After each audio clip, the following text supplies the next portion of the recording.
I'm Myra. And I'm Danica. And this is Black Women Healing Podcast. And on this podcast, you can join us every Monday where we have raw, relatable conversations about mental wellness. And we push you to do the work. Let's heal. This is Black Women Healing Podcast. Hey y'all, we're back with another episode of Black Women Healing Podcast. And we have another special guest. But we're going to start with our segment of this or that. And I was thinking about, and so to explain this or that, I'm literally just going to say two different options. And then we're going to choose and talk about why we would choose that option. So pretty simple. So this or that, would you prefer 90s R&B or 2000s R&B? And in my head, I was thinking of some songs, and a song I was thinking of was like Brandy, Sitting in My Room, Monica. Those are like that 90s, or even like Toni Braxton. And then 2000s, I immediately think of like the Ashanti, like those types of people. But that's just to give some reference. So Myra, what are you thinking? 2000s or 90s R&B or 2000s R&B? Well, first, I want to start and say I love that we have two completely different references. Like the people that you said did not come to my mind. And I think that's what I love about this era and time, because you said Brandy and Monica, but I was thinking Mariah Carey.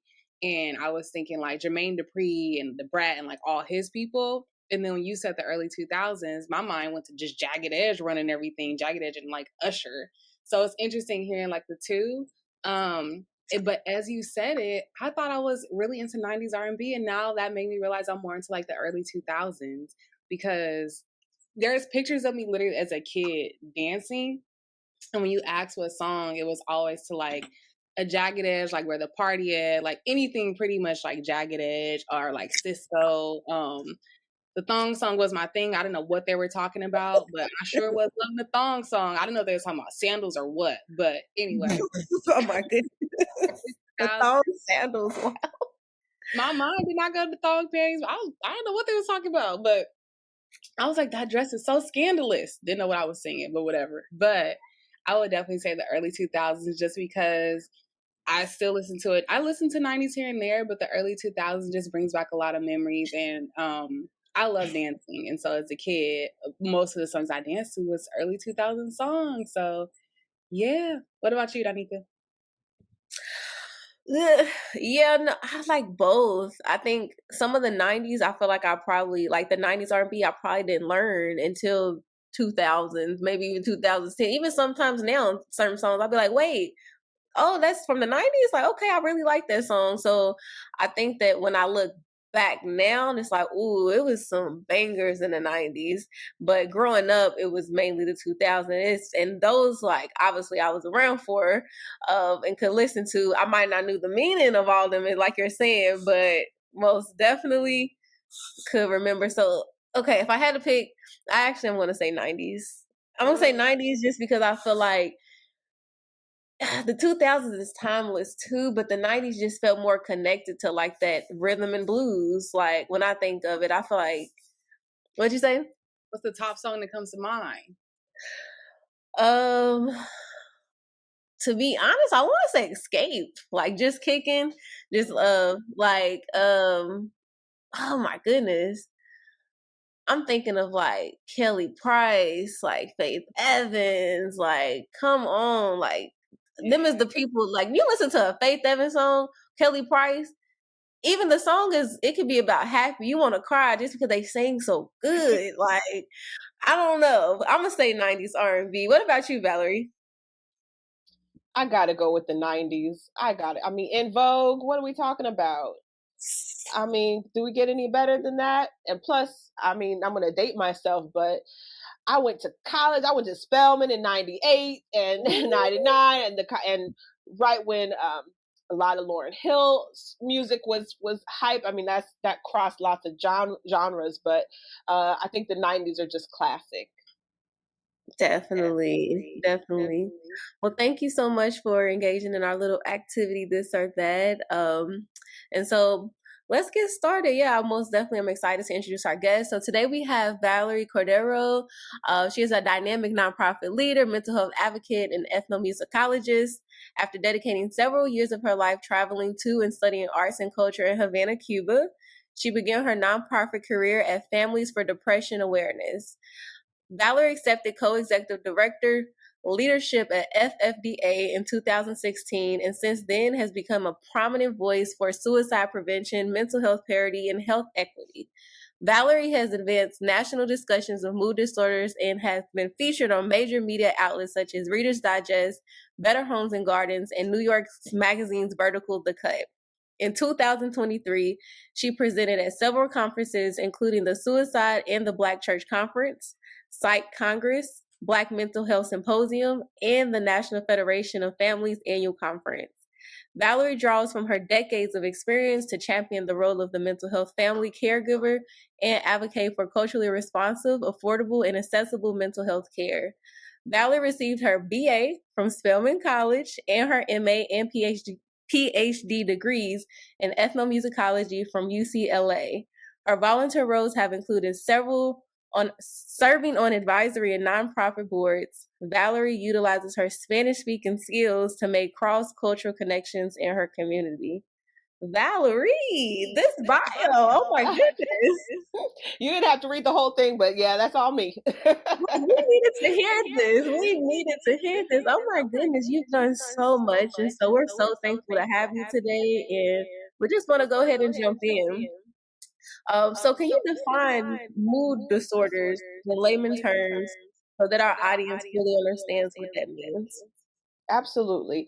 So mood disorders refer to mental health conditions, medical conditions that affect mood, thinking, feeling as well. So depression, both forms of bipolar disorder, bipolar 1 and bipolar 2, as well as dysthymia, which is the low-level depression that people are sometimes affected by.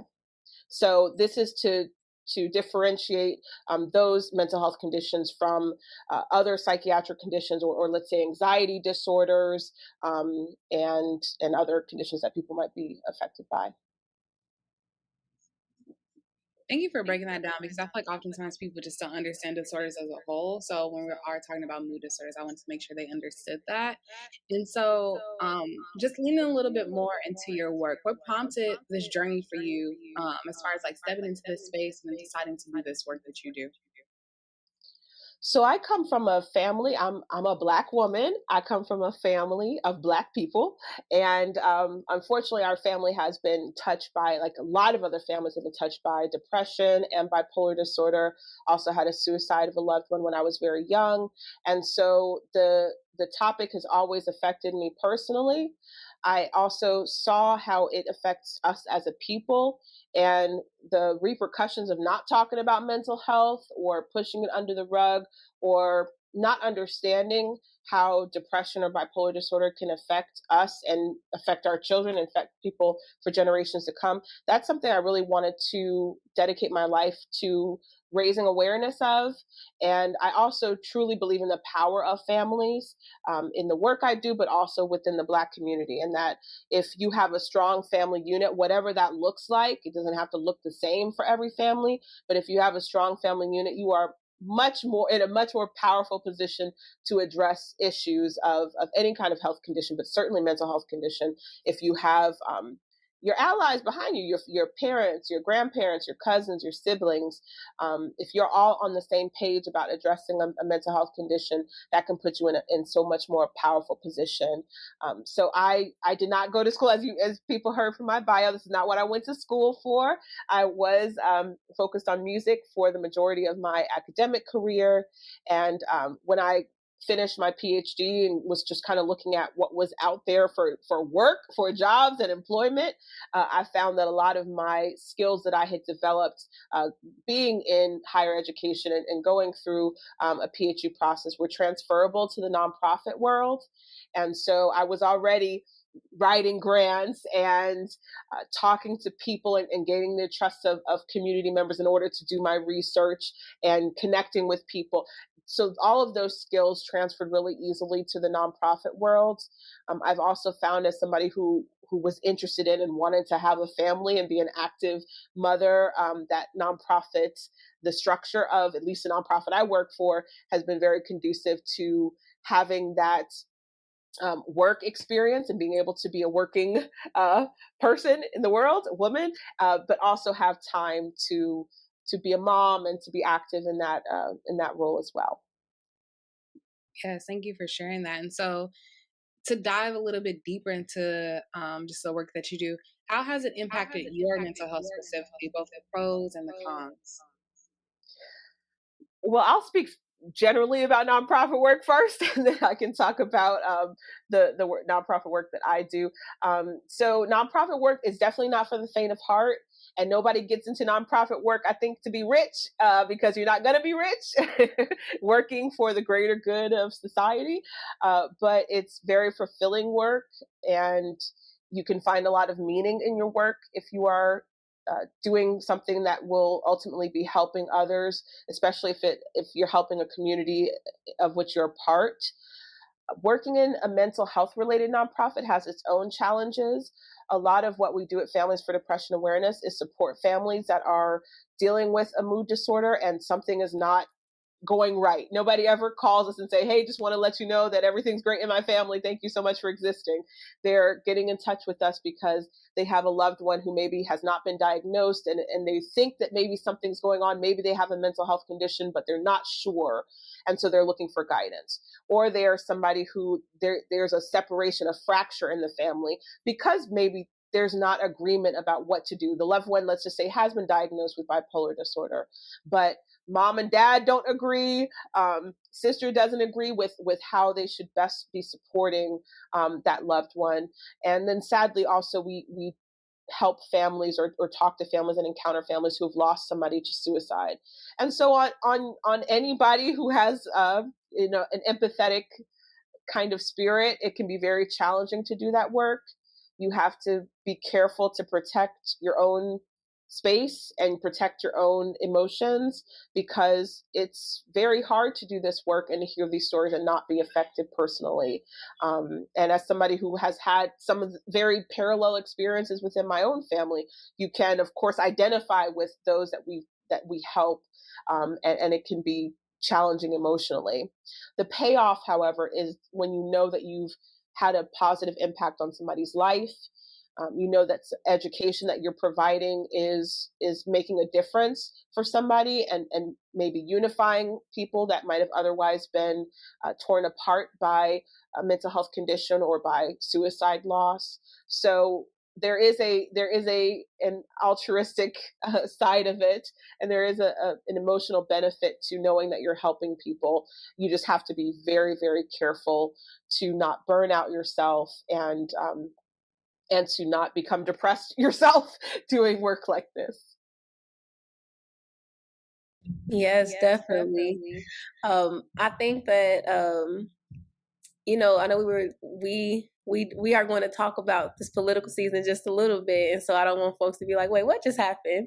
But so we want to dive into that piece of like, what are the top 2 to 3 things that come in mind that we can do for our emotional wellness during the political season?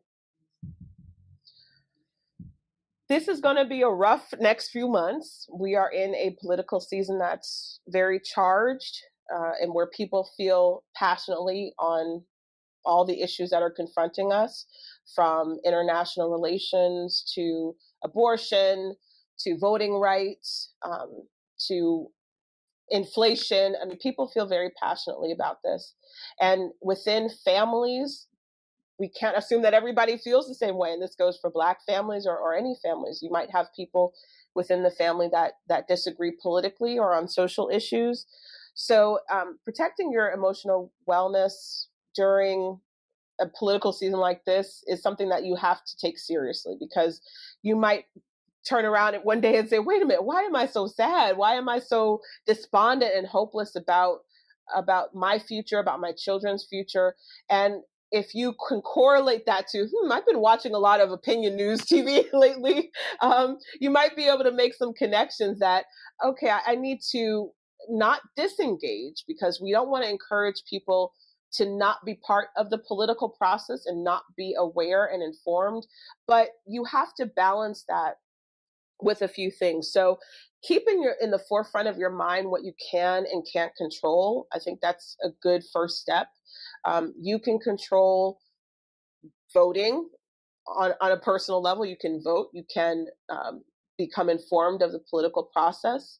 You can control how you talk about these issues with others in ways that are constructive.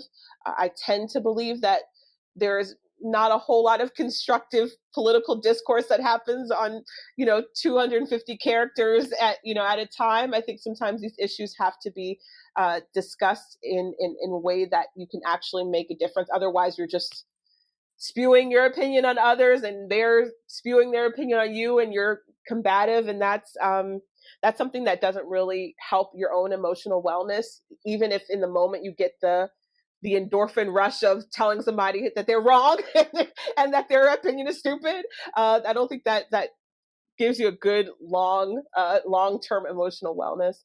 So just kind of knowing where you can make an impact and where it's not going to lead to any real change, or it's not going to be emotionally beneficial for you in the long term. I think that's half of the battle, recognizing those spaces and places where it does make sense to engage, and others where it doesn't.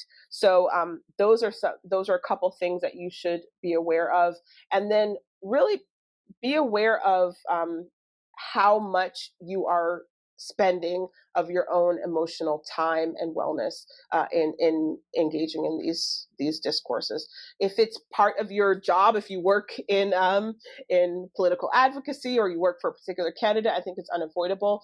But if you are somebody who doesn't, look at how you're spending your time and be aware of if it's an inordinate amount of time spent on websites or arguing with people, or if it's also causing any disconnect between you and people who you otherwise love and respect. Now, this is not to say that you need to keep people in your orbit who have some fundamental beliefs that are in conflict with who you are as a person and what you believe. But you just have to pick and choose the places that you are in, the content that you consume, and the conversations in which you engage. Because all of that, no matter how much we tell ourselves, oh, I'm just going to get through the day, or that was just a small interaction, they can add up, and they can ultimately lead you to feel poorly. They can affect your mental health. They can affect your emotional health. This is especially true if you are a person who is predisposed to or already has a diagnosed mental health condition. Feeling like the world is coming to an end, or that there's no hope, or people don't really care, it can lead you down a spiral, especially if you're already predisposed to having some more down feelings, more negative feelings. I literally have been talking to a lot of my clients just about this piece of what's in our control and what's not. And not even just like in this political season, but just in like all the different tragedies that are consistently happening, right? We have Palestine and the wars and a lot of these historical events that kind of repeat themselves. And that really understanding what you have control over is super crucial. So it's not saying we can't do anything, like you're saying, but you must know what you can do. And it looks different for each of us, right? Like it's not, we might say different things. So I love that you brought that up. Also, how much time we're spending on these pieces. So we have media everywhere. We have, on our phones, news immediately will be shot through our phones. We have YouTubes and the social, it's just everywhere. So I love everything you said about that. And so get into a little bit more. Do you have any tips for staying informed in a way that is safe for our nervous system, though? Well, first of all, listen to your body, because our body knows things before we sometimes cognitively have processed it. If you find that after listening to this particular thing, or after scrolling and commenting on this other platform, you are feeling anxious, or you're feeling tired, or you're hopeless, or your body is shaking, or you are nauseated, and if your body is telling you these things, then you need to maybe look at that and make some adjustments. If you want to try to stay informed but not have it make you go have bad mental health, have a negative consequences on your emotional health, start with checking your sources. This is something I do a lot, and if you want to be informed, opinion media is not always the best way to go about that. Look for news sources that report the news and give you the facts, and there's no opinions on top of it. There's no fluff, just straight news sources. I'll just say personally, and this is not anybody, nobody has to follow this, but I listen to NPR a lot. I get my news from NPR. I think they're a trusted source. Other people believe that BBC is good, not just for news, but international, and an international source. There are some news outlets that have news presented in a way that is less opinion based, and you can get the facts and stay informed without without getting hyped up. Because remember, these other platforms, they are oftentimes after clicks. They are beholden to media companies, so they need viewership, and their number one priority is not always news. It's not always making sure that you get the information you need to make the decisions you need to make in your life, or to just know what's going on around you. They're there to get you engaged, whatever the means possible. So if you find that you are using a media source or an information source, and you're clicking on the title of something and you found that it was hyperbolic, or it was not really what it was describing. It was just a title that was meant to get your blood pressure up, and then you clicked on the article and it was something different. That may not be the most trustworthy news source. Or maybe it is a news source that gives you some information, but double check those sources, and that way you can be informed about what's going on around you without always having heart palpitations after getting that news. The other thing I would say, and this is generally around politics, not just in politically charged seasons, but anytime, try to look locally, because there's a difference between hearing something on the news about what's happening locally and you being able to verify it yourself because they're talking about the school down the street. Well, you can actually go to the school down the street and see, is this true? Or talk to people who you trust in your community to verify that. It's much more difficult to do that on a national or international stage, because again, if you're not somebody who works in wartime aid, or you're a politician, you're not going to be able to go over to Gaza and see in person what's going on and verify that. So that can lead to more of those powerless feelings. So if you're looking to really stay informed and feel a sense of control and ownership, start locally. These are also the issues and the things that affect your daily life more immediately. And so knowing that your particular town or city or county is dealing with a housing issue, you can find that information. You have the power to verify it within reasonable means, and you can actually do something about it. So try to look at what's going on with your community, what affects your family, what affects your immediate area, because that's information that you can hear, you can verify, and you can engage in change if change needs to happen. And that can lead you to feel more empowered and feel more active in a political process. I appreciate you highlighting that, because now as an adult, I've come to realize that, because I was really into like ABC 7 News. And so as I've gotten older, I've been like, okay, they do report some of what's going on, but not necessarily for things that I specifically need to know.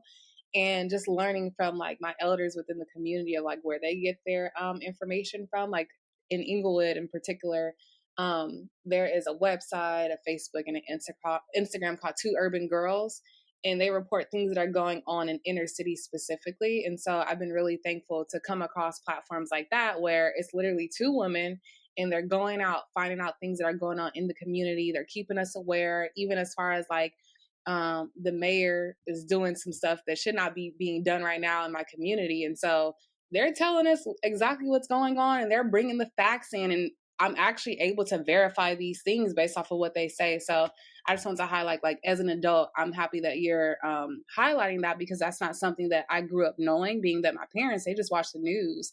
And, you know, things are so much more accessible to us now, where I can go on Instagram and type in like Inglewood news reportings, and I can literally find all these different platforms that are telling me, you know, actually what's going on, versus the news that's painting a completely different picture. So I just want to highlight that I'm appreciating that. And what were you going to say, Valerie? I'm sorry. I was going to say as you're saying, there's a place for social media and for alternative media sources that can provide the information that other maybe mainstream sources are not covering or don't have the deep dive into it. And that's a perfect example of that. And the difference, as I was saying before, is that if you're looking at that on a local level, it's more feasible for you to verify and to talk to other members of your community stakeholders, your advocacy leaders, your political leaders, your church members, your YMCA leaders. Yep. You can talk to folks and see, is this really what's going on? And you can get that information that you need and that's affecting your daily life, and figure out if you want to be part of making a change or just continuing good things that are being done. Yes, that is so true. And so as we transition toward the end of the episode, we always ask folks if there are any takeaways. And so thinking of this political season and just wanting folks to stay in tune with what's going on in their communities, are there any takeaways that kind of come to mind that you want to share with our listeners? I want to tell your listeners that I'm going to speak specifically to our Black listeners for today, for right now. We've survived so much. We've survived the Middle Passage. We've survived enslavement. We've survived Jim Crow. We've survived laws that were meant to keep us separate and to keep us disenfranchised. We've survived so much.